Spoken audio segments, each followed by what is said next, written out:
या सरकारला तडीपार करण्याशिवाय पर्याय नाही.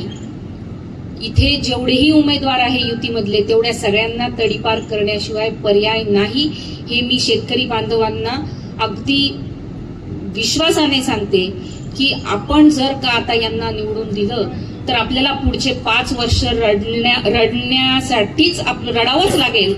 अशा पद्धतीचे 5 वर्ष राहतील. म्हणून आपल्याला जर चांगले दिवस आणायचे असतील तर आपण विचारपूर्वक मतदान केलं पाहिजे. जसं मी आता 2-2.5 वर्षापासून आपण बघत आहात, मी शेतकरी बांधवांसाठीच आज मी शेतकऱ्यांवर का बोलते, कारण की शेतकरी सन्मान दिवस आज आहे. मी गेल्या 2-2.5 वर्षापासून शेतकऱ्यांवरच काम करते आहे, तरुणांवर करते आहे, महिलांवर करते. माझे वडील तात्यासाहेब त्यांनी आयुष्यभर शेतकऱ्यांसाठी स्वतःला वाहून घेतलं. त्या पद्धतीने मी सुद्धा शेतकऱ्यांचे प्रश्न विधानसभेत पोहोचवण्यासाठी माझा 100% प्रयत्न असेल. कारण मी सुद्धा स्वतः कृषी पदवीधर आहे, म्हणून शेतकऱ्यांच्या समस्या, शेतकऱ्यांच्या भावना ह्या सगळ्या मी समजू शकते. त्यामुळे मी आपल्या माध्यमातून शेतकरी बांधवांना सांगेल की मतदान करताना आपल्या हिताचं जे असेल त्याच व्यक्तीला मतदान करा. आणि मतदान करताना आपण सगळ्यांनी शिवसेना उद्धव बाळासाहेब ठाकरे, शरदचंद्रजी पवार साहेब, सोनियाजी म्हणजेच महाविकास आघाडीच्या उमेदवारालाच आपण मतदान करावं आणि मतदान रूपी आशीर्वाद द्यावेत, हे मी आपल्या सगळ्यांच्या माध्यमातून विनंती करते. कारण की शेतकरी बांधव हा काही फक्त गृहीत धरणारा विषय नाही, हा जगाचा पोशिंदा आहे, भारतीय अर्थव्यवस्थेचा कणा आहे. आणि त्याची जी काही थट्टा मांडलेली आहे आज सरकारने, तर या शेतकऱ्यांनी आता जागा होण्याची खरं वेळ आलेली आहे. खरं तर आता विधानसभा निवडणूक लागलेली आहे. हे समोरचे जे काही उमेदवार आहेत हे तुमच्या गावामध्ये आल्यानंतर मला असं वाटतं त्यांना गावात घुसल्याबरोबर जाब विचारा. गावात घुसताना जाब विचारा की मागच्या 2-2.5-3 वर्षापासून आम्ही कापसासाठी भाव मागतोय, सोयाबीनसाठी भाव मागतोय. तुम्ही त्याच्यासाठी काय केलं? तुम्ही सत्तेत होतात, तुम्ही कधी आवाज उठवला का? तुम्ही कधी जाऊन प्रयत्न केला का? ह्या गोष्टीचा तुम्ही प्रत्येक उमेदवाराला जाब विचारला पाहिजे. की मी शेतकरी बांधवांना मी विनंती करते की आपण सगळ्यांनी, पुनश्च एकदा सांगते की आपण सगळ्यांनी मतदान करताना व्यवस्थित विचार करावा.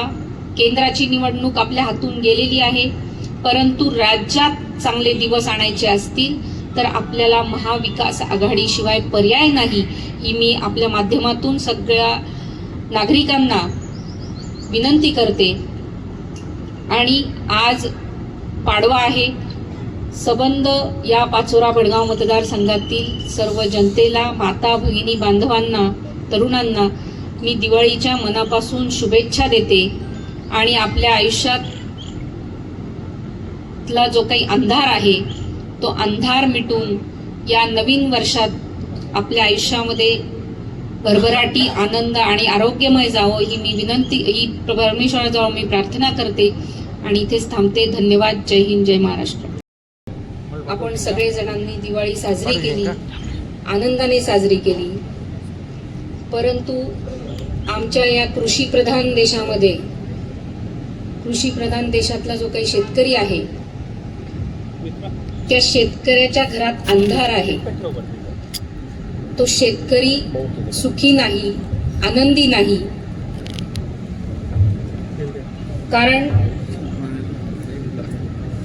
गेल्या 2 वर्षापासून शेतकऱ्याच्या मालाला भाव नाही.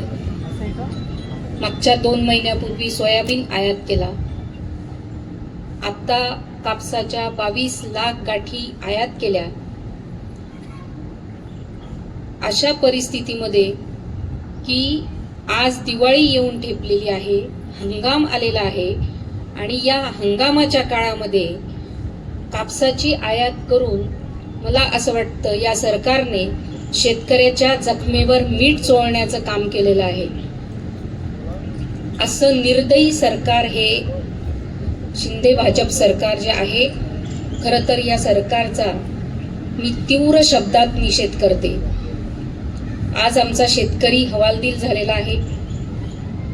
जेव्हा त्यांनी बघितलं की कापसाच्या म्हणजे कापूस त्याचा उत्पन्न शेतातून त्याच्या घरात आलेला आहे आणि अशा परिस्थितीमध्ये कापसाच्या गाठी आयात करणं म्हणजे त्याच्या तोंडात आलेला घास हिसकावून घेण्याचं काम या सरकारने केलेलं आहे. म्हणून खरं तर आपल्या पत्रकार बांधवांना फराळाचं निमित्त होतंच, परंतु आज शेतकरी सन्मान दिवस आहे आणि या शेतकरी सन्मान दिवसाच्या दिवशी जो काही शेतकऱ्याच्या तोंडातला घास काढून घेण्यात आलेला आहे हा अतिशय शोकांतिका आहे आणि अतिशय वाईट दिवस या शेतकऱ्यावर या सरकारने आणलेले आहेत. हे या खरं पत्रकार परिषदेच्या माध्यमातून आपल्यापर्यंत पोहोचवायचं होतं आणि आपल्या माध्यमातून संबंध शेतकऱ्यांपर्यंत हे पोहोचवण्याचं एक निमित्त होतं. सोयाबीनला भाव मिळावा यासाठी आम्ही गेल्या 2-2.5 वर्षापासून अनेक आंदोलनं केलेत. आपण सगळेजण बघत आहात, आपण सगळेजण साक्षीदार आहात.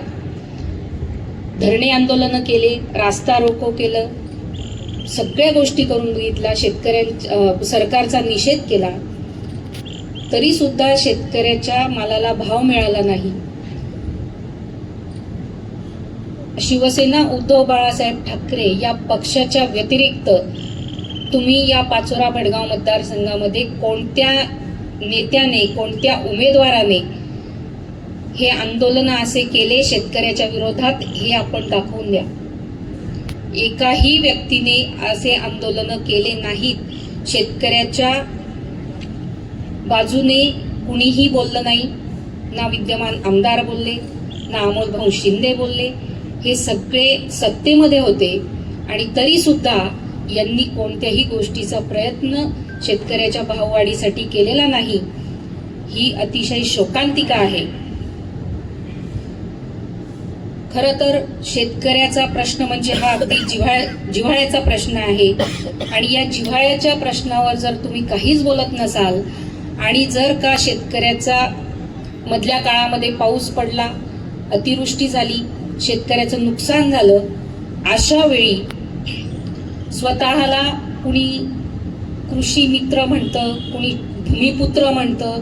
भूमिपुत्र म्हणून घेणारे फक्त शेतकऱ्याच्या बांधावर जातात आणि बांधावर जाऊन सेल्फी काढतात. मला असं वाटतं की नुसतं तुम्ही नौटंकी करण्यापेक्षा खरोखर शेतकऱ्याचे अश्रू पुसण्यासाठी तुम्ही सरकारकडून शेतकऱ्याच्या प्रश्न मिटवण्यासाठी काही प्रयत्न केले असतील तर आपण दाखवून द्यावं. मला असं वाटतं की यांनी फक्त स्वतःला मतं मिळवण्यासाठी शेतकऱ्याच्या बांधापर्यंत जातात. हे आमच्या शेतकरी बांधवांनी लक्षात घेतलं पाहिजे. हे फक्त शेतकऱ्याची मतं मागण्यासाठी फक्त हा प्रकार चाललेला आहे. हे आपल्या सगळ्यांच्या माध्यमातून मी संबंध जनतेला सांगू इच्छिते. दुसरा विषय महत्वाचा, विद्यमान आमदारांनी 3000 कोटीचा विकास केल्याचा जो काही दंडोरा पिटवला. जर तुम्ही 3000 कोटीची कामं केलेली आहेत तरी सुद्धा तुम्हाला वैशाली सूर्यवंशी नावाचा उमेदवार शोधून आणून उभा करावा लागतो. ही किती भयानक प्रकार आहे.